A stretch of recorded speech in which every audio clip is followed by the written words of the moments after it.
Yes guys, it's Jando, welcome back to another video, and today we're going to be looking at how to make a drum and bass jump up track. In this video we're going to be covering all elements of production when it comes to making, structuring and just the overall creation of a jump up drum and bass track. So let's get straight into it. Let me show you the track that we're going to be looking at today, and yeah, let's get started.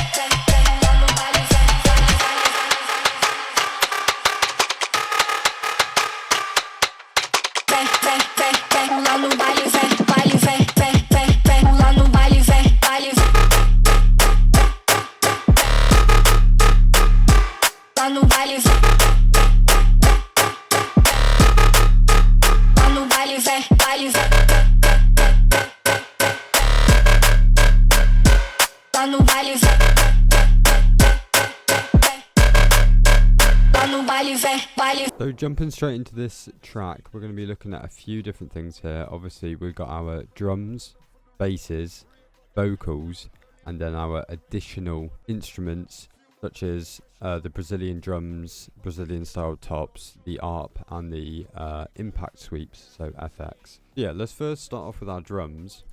And with our drums here, I've just moved this Brazilian style drums and tops up into this group just because they are playing alongside each other for most of the track, so it's going to be easier to look at it this way.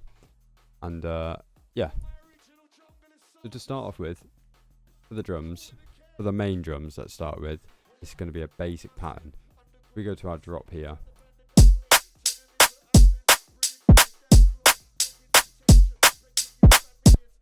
We've got our basic kick snare pattern.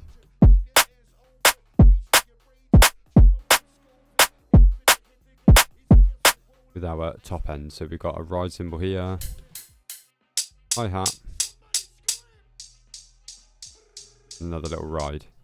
There's a few things that I've done with these rides that I'm just going to show you here, and that's messing around with our transients. So this is a really good way, a really good tool kind of to mix in your drums a little bit better.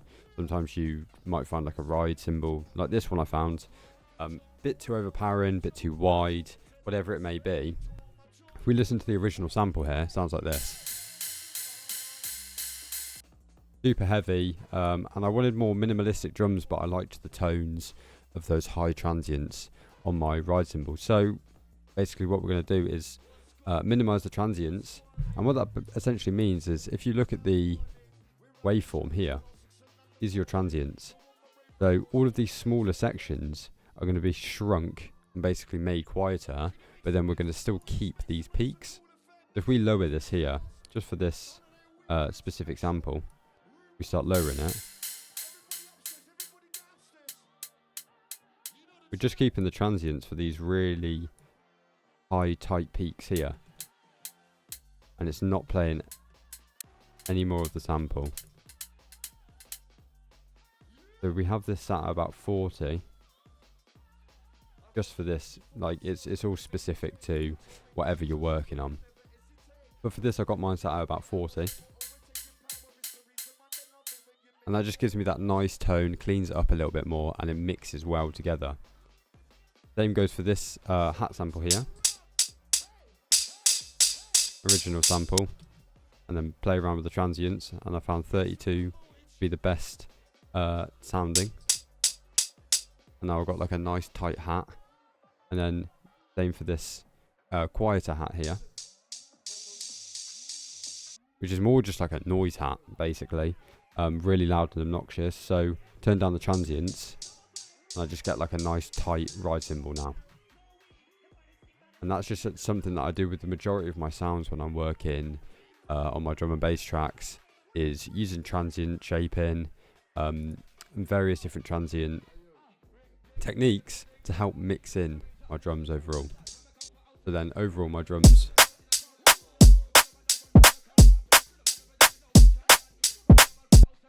yeah, so for this track as well, we've gone obviously with a really heavy kick and then quite a hard hitting like clap sample as well, and that just gives that big impact on the drums, and just makes the drop hit that that extra bit harder. For some tracks it doesn't always work. It really depends on the style of drum and bass you're working on, whether it's like minimal or liquid. Obviously you don't want really heavy hitting drums, but for like a jump up track like this that I'm trying to get really slap on a rig when it's dropped, heavy drums are obviously the way to go. Big heavy punchy drums.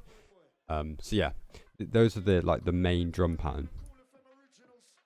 So for our intro here, I kind of had to formulate some kind of idea as to what I wanted the track to be like, and the kind of style of the track. I knew it is obviously going to be a jump up track, but then I kind of had to start thinking intro wise what I wanted to do. So my idea for the intro came from my vocal. I found the vocal sample first. So the vocal sample sounds like this.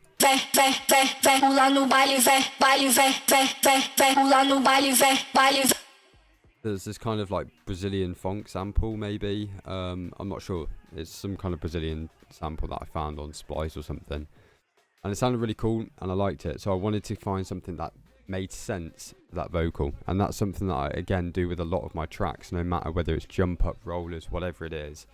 I always try and relate things in the track. So I've got this Brazilian style vocal, so I want to maybe incorporate some Brazilian style pads or arpeggio or drums, or, do you know what I mean? So it needs to kind of make sense and stay on topic, and that's what I try and do as much as I possibly can in all of my tracks, because then it just helps the overall dynamics of the tune. It makes it sound like it's meant to be there, and the track's meant to be structured like that.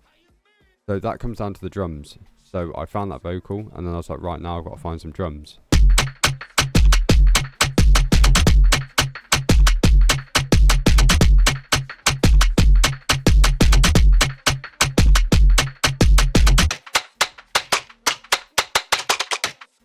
So what I did here was look for a bunch of different kind of Brazilian style sample packs. I think it's called Brazilian funk. I can't remember. Brazilian funk or something like that. I'm not sure, but I searched for a bunch of these packs, came across these two samples here, really liked them. Drag drop job.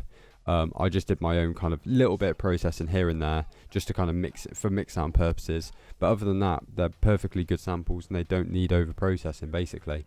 So I've dropped these in, and this really comes down to the structure here. This is what a lot of drum and bass tracks rely on, is structure.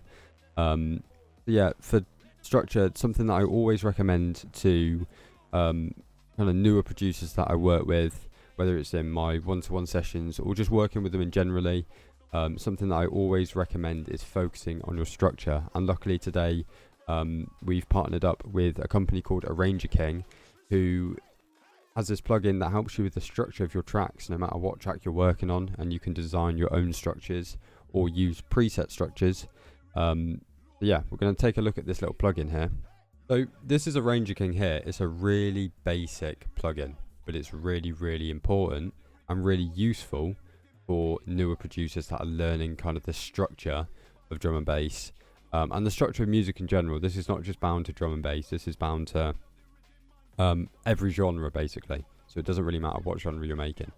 So the way that I've used the structure with this track is I've set the main structure up in ArrangerKing, and now I can follow it throughout my tune to make sure that I'm staying in time, or staying in line with the structure that I'm meant to be following.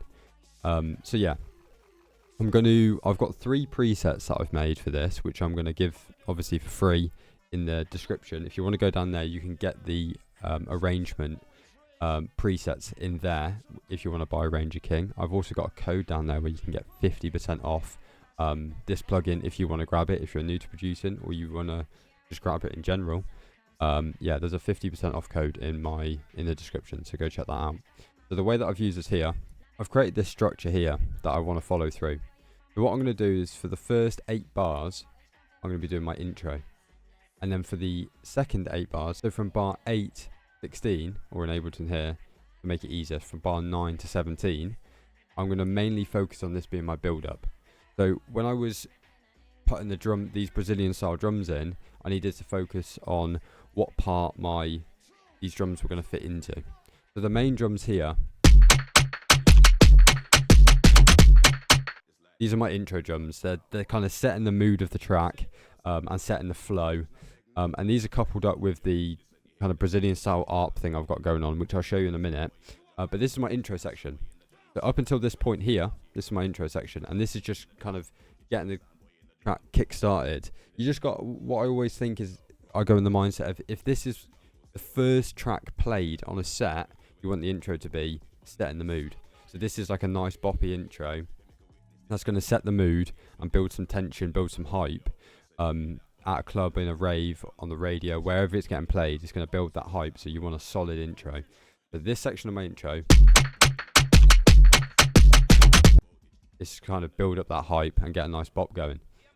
And as you can see here, this red line is going to follow all the way throughout, so we can keep an eye on like whereabouts in the track we are. So I'm going to let this play from about here, because then we're going to go into our build-up section, which is where I put this second Brazilian style top end.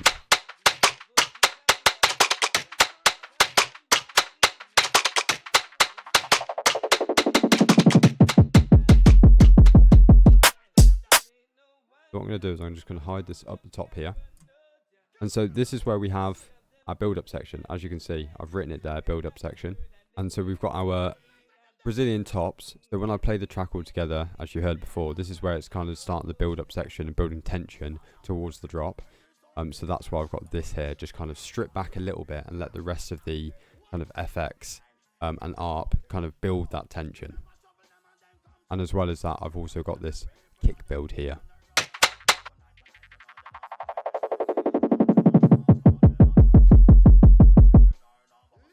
So these are these kind of kick build ups are really basic to make. You kind of make the pattern that you want, and to get that, obviously you can hear it fading in. To do that, we've simply just automated my EQ here. So as you can see, my EQ is moving, and the way to do that is if you click A, you'll open the automation tab. If I bring up a fresh EQ8 here, I'll simply just make another one. I'm going to create a low cut. Set it to, I've got mine set at 180 Hertz. So I'm going to open up my automation tab. I'm going to click on the thing that I want to automate, and now I want this to go down. So that's now going to open and it's going to follow this line. So if I turn my original one off, and we're just looking at this one now.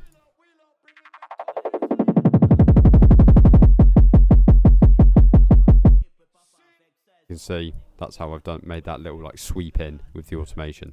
A super cool little trick, really basic, but once you know it, you know it. It's one of them kind of learning things, which is cool. Yeah, that's what I've got going on for my drums. And this just follows this ArrangerKing arrangement that I've made and planned out the structure. These drums just follow it through the whole way through. So we've got little build-up sections. So obviously here I've written build. If we go over to bar 49, the build-up part starts right here.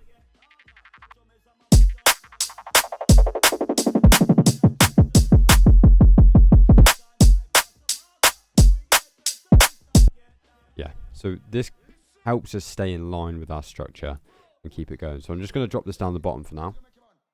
And now we're going to look at some of our bass lines.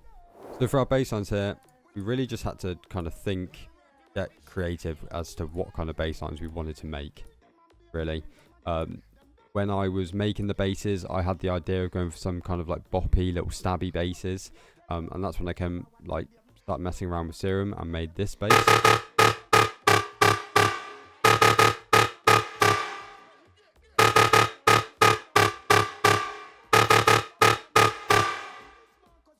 Now I'm going to show you how I made this bass in Serum. The super basic bass, we're using 4088, and we're using the basic little triangle wave here, the saw wave. And what we're doing is we've got the random all the way down on both of them, the level all the way down on both of them. We're going to turn on that FM from B, and we'll choose that in a minute. We're going to do +1 octaves, and leave this all the same here. So 0, 0, 0, not mess around with any of that. That FM from B to 47%. And we also want to assign our LFO1 to the level and place it at 100%. Then you want to create yourself this little wavetable here. And that's going to be our little stab. So as you can see, it's got our main stab up the top here in this section. And then in this section down here, it's kind of the little tail, so it doesn't just abruptly stop. Because what you got to think is this LFO here, when you assign it to the level, basically this is controlling how loud it is. So up here is 100% and here is 50%. This line in the middle is 50%. If we have it abruptly stop, like, well, if we cut it off here, it's going to abruptly stop. But with this, it kind of slowly comes down, so it kind of tails off a little bit, and it's a lot more smoother, which is nice.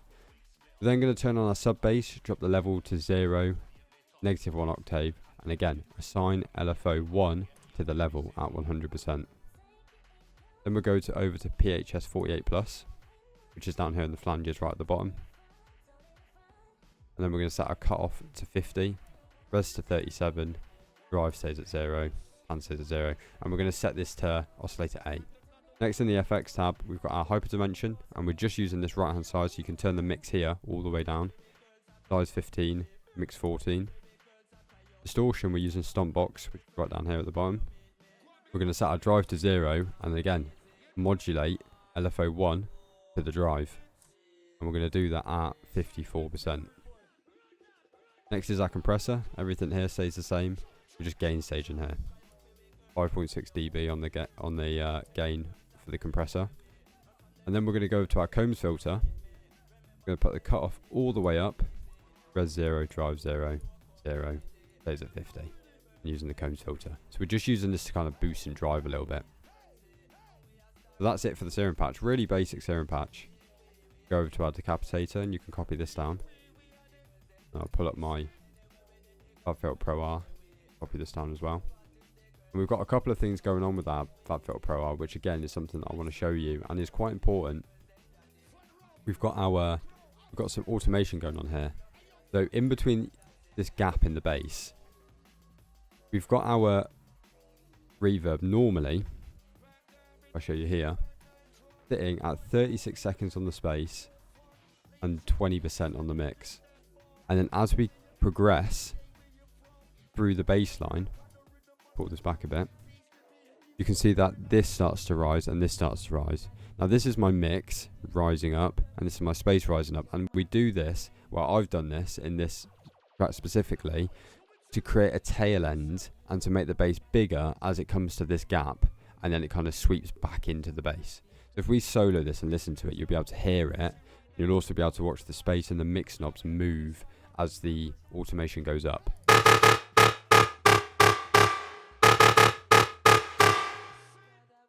And it's creating that nice little tail end, so it's not stale and it doesn't just instantly stop. If I remove this here,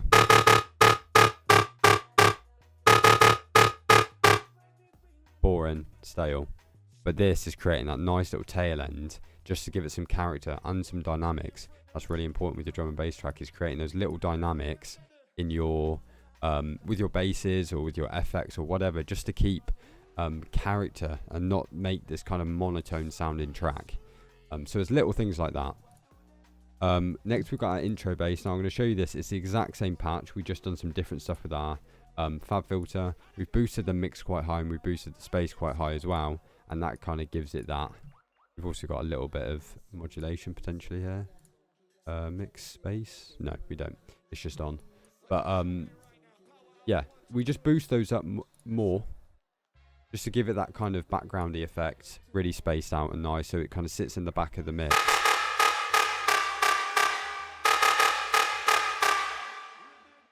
And then we're also using an EQ here to cut off quite a lot of that low mid section. And again, that helps mix it in a little bit more and make it sound like a background bass. And that works really well for creating those kind of intro tease basses that sit in the back of the mix and kind of just give you an idea as to what's to come. So yeah, moving on, we've got our variation in bass.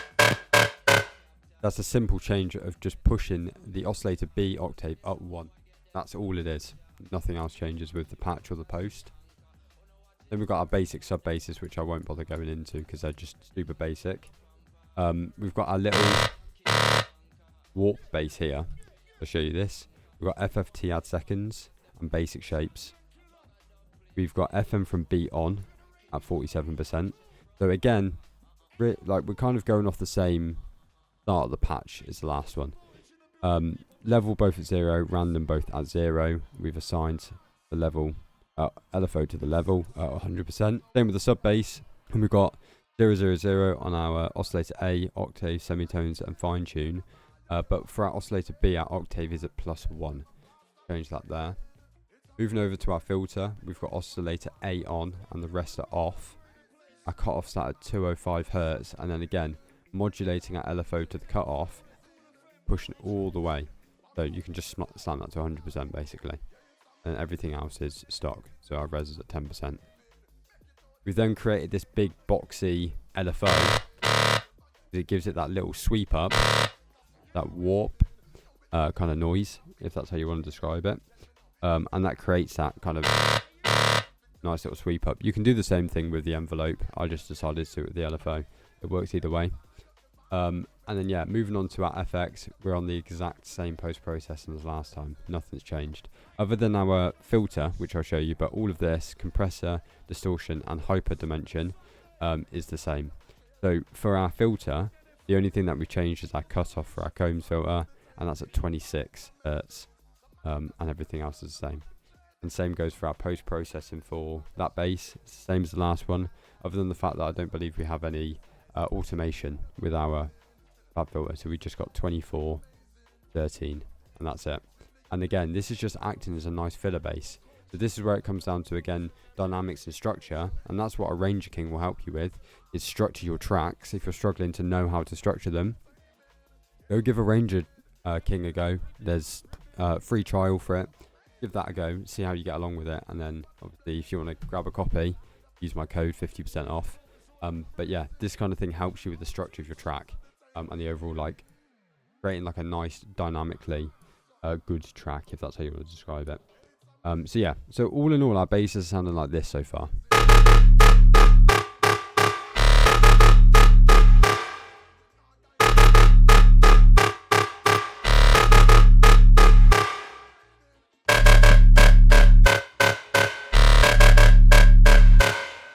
It's really basic. There's like 3 basses here, and that's it. And it's still like a really big, full sounding track, which is nice. It's not always overcomplicated, loads of basses involved. The only thing that, obviously, as the track goes on, the basses have a lot of variation, and that really comes down to creativity. That's on you to kind of decide how you want to variate those basses and variate the track in general. So some of the go-to things for me, when I do like 16 bars of the drop, and then after 16 bars, I'm going to then start considering some sort of variation. Sometimes not even 16, sometimes 8 bars. And that's something that, again, ArrangerKing helps me with. It helps me keep track of what parts of the track I'm putting my variation in. And again, I've included that in the presets that I've provided in the description. That will kind of tell you when variation is needed. Moving on from the basses, we're now going to look at our...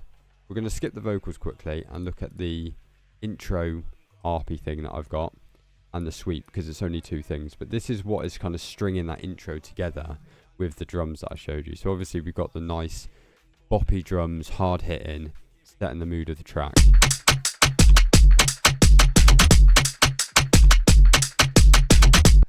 We now need something to couple that.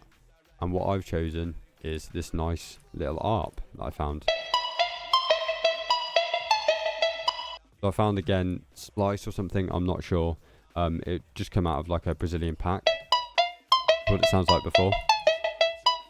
And again, you can hear I've used the transients on it. So the original sample,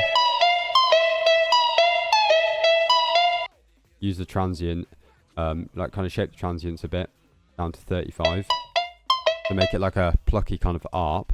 And then I added my own little bit of reverb onto it to make it sound nice and full again. So I've got kind of, it's basically as full as the original sample, but now I've got this kind of like pluckiness to it, which is nice. And it's not as like big and full, but I've kind of created that fullness again through the reverb. So yeah, that now couples with the drums really nice.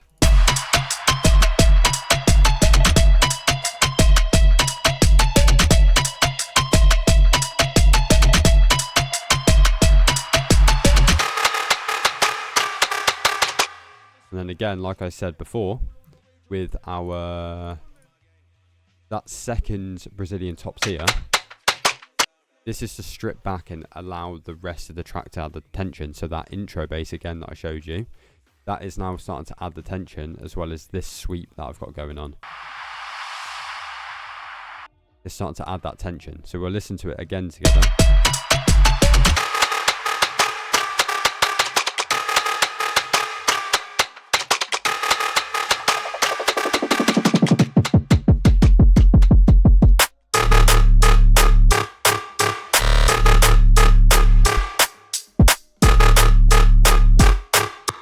So yeah, now the vocals, which is probably one of the main things that's like stringing this track together, and making it sound really big and full, and sticking to that kind of Brazilian vibe. Yeah, it's this like Brazilian style vocal. So this is the intro vocal. So I've got 3 different here. So I've got the main vocal, which I'm using as like the hooks. I've got my intro vocal, and then I've got this stab bass again, transient shaped it, to hit with the rest of the track and like alongside the basses. So let's look at the intro one quickly. So for the intro one, slight bit of processing. I've added a little bit of delay, and taken off that kind of mid-low section again, just to make it more of like a backgroundy effects with some big reverb on it. So in the intro, that sounds like this now.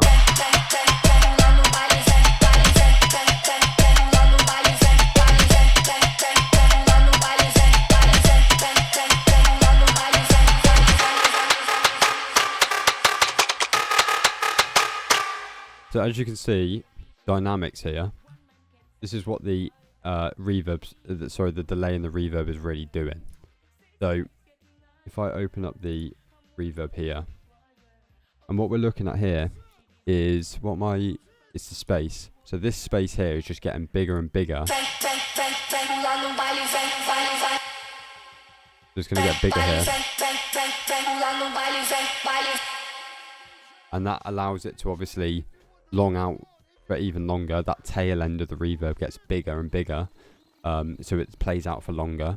And then we've combined that with this delay, so that's just delaying the vocals here at quite a large amount. I turn the feedback up so it goes out for longer. That tail end lasts longer on the delay itself, and that helps with the transition period from this first 8 bars into the next. It makes it like a seamless transition.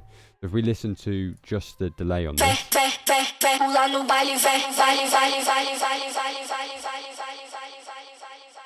that plays out for quite a while, and then we combine that with our reverb as well.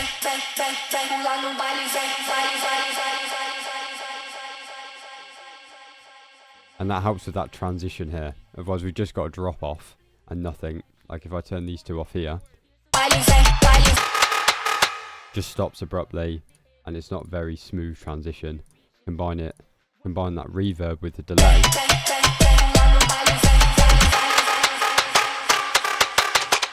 and again that's the dynamic of the tune that you're like. These are dynamics you're putting into the tune.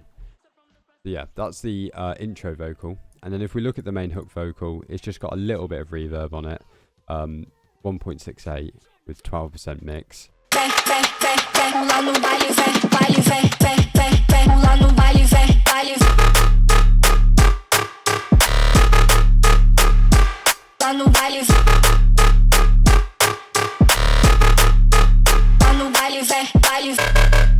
Yeah, it's acting as the hooks for most of it, and it keeps that flow with the tune and makes it, yeah, like those little transitions between each like 4 to 8 bars, and now seamless because it's got this nice little hook filler vocal in there, to kind of glue it together a little bit. And then yeah, we've got this main vox stab now. This vocal stab is really filling out that back end of the tune and kind of adding that extra bit of character to the track. If we listen to the full track now,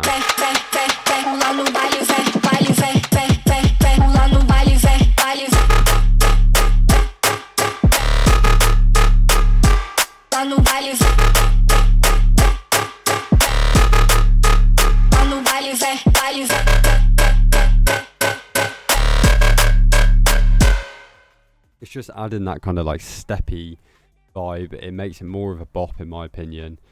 Yeah, this is like one of the tracks that I had like the most fun making, because it was different working with these kind of samples, like this like Brazilian style sample, not something I've really done before, so it was interesting to try and combine it with this jump up drum and bass sound.